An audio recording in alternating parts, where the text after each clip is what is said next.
এই আমার গায়ের ওড়নাটা যখন কাপড়ের দোকানে বিক্রি হচ্ছিল, কিনতে গেছিলাম, তখন বলেছিল এই ওড়নাটার দাম 150 টাকা। আর ওড়নাটা যখন কিনে নিয়ে এসে আমি আমার গায়ে দিয়েছিলাম, আর আমার মুসলিম ঘরের আমার কাকিরা যখন এটা মাথায় দিয়ে দিয়েছে, তখন এটার দাম আর 150 টাকা থাকে, এটার দাম আর আমার জানের দাম এক হয়ে যায়, আমার মানের দাম এক হয়ে যায়।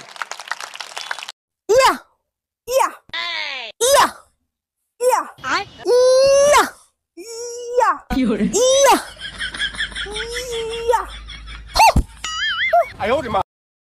তোরা কি মনে করছিস আমি একাইছি? আমার পিছনে আমার মা আছে। তোর মায়ের পিছনে আমার বাবা আছে, বাবা আছে, বাবা আছে। এই এত রাতে তোমারে কে ফোন দেয়? কারেন্ট মিস্ত্রি বাবুলাল ফোন দিচ্ছে। তোমার চেহারা দেখলেই বলে দিতে পারি বাবুলাল ফোন দিছে নাকি বেবিলাল ফোন দিছে। লাউডে দিয়ে ফোন রিসিভ করো। Hello, happy birthday Shaon baby. আমি ইনকাম ট্যাক্স অফিসার। আপনি খাতায় দেখাচ্ছেন 25 লাখ টাকা জিলাপি আপনি কুত্তা রেখা হয়েছেন। এইটা আমি হজম করতে পারলাম না। আপনার কাছে কোনো প্রমাণ আছে? দেখেন প্রমাণ তো নাই, তবে আপনি চাইলে কিছু লেনদেন করে ঝামেলাটা এখানেই মিটাতে পারেন। ঠিক আছে, তাইলে 2 লাখ টাকা দেন, ঝামেলা আমি মিঠাই দিচ্ছি। মফিজ, ম্যাডাম রে 2 লাখ টাকা দাও আর খাতায় লিখে রাখো কুত্তায় আরো 2 লাখ টাকার জিলাপি খাইছে।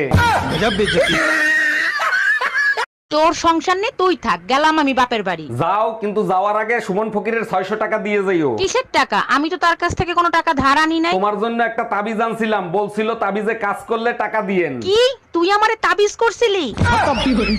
নান্টু ঘটক আপনার ছবি দেখাইছে, আপনাকে আমার পছন্দ হয়েছে, আমি বিয়ে করতে রাজি। আমিও আপনার ছবি দেখছি, বিয়ে করতে আমার কোনো সমস্যা নাই। দেখেন আমার হাসিটা কিন্তু খুবই বিচ্ছিরি, সামনে থেকে 2টো দাঁত পোকে খাওয়া। আপনি টেনশন নিয়েন না, বিয়ের পরে আমি আপনাকে হাসার সুযোগ দিব না। Bye bye. খুশি, তুই চিপস চেয়েছিলি না? এই নে। দিদি আমাকে একটা দে। জাগে মুড়ি খা। আমি দেখবো, আমাকে রিমোট দে।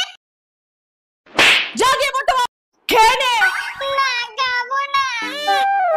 কি খাবি তাহলে? চিপস? হ্যাঁ। তাহলে আগে ভাতটা খেয়ে নে। আমার কাছে 2 প্যাকেট চিপস আছে, তোকে দেবো, দিদিকে দেবো না, ঠিক আছে? ঠিক আছে। মা এবার চিপস দাও। কোনো চিপস টিপস নেই আমার কাছে। ভাত খেয়ে উঠে বা চিপস খাবে? ঘুরতে যাবো না। যাবি না তো? ঠিক আছে, আজকে ভেবেছিলাম আমরা ঘুরতে যাব। যা, তোকে নিয়েই যাব না। তাই ঠিক আছে। মা পড়ে চলে এসেছি, এবার চলো ঘুরতে। চলে এসেছিস? চ চ, খেতে দেবো। মানে ঘুর। এ স্বামী না, স্বামীর তো নাম ধরে ডাকা যাইবে না। দাদা শ্বশুরে বলছে স্বামীর নাম ধরে ডাকলে হেলে বলে অমঙ্গল হয়। তাইলে কি কইয়া ডাকবো, কি কইয়া ডাকবো, কি পাইছি।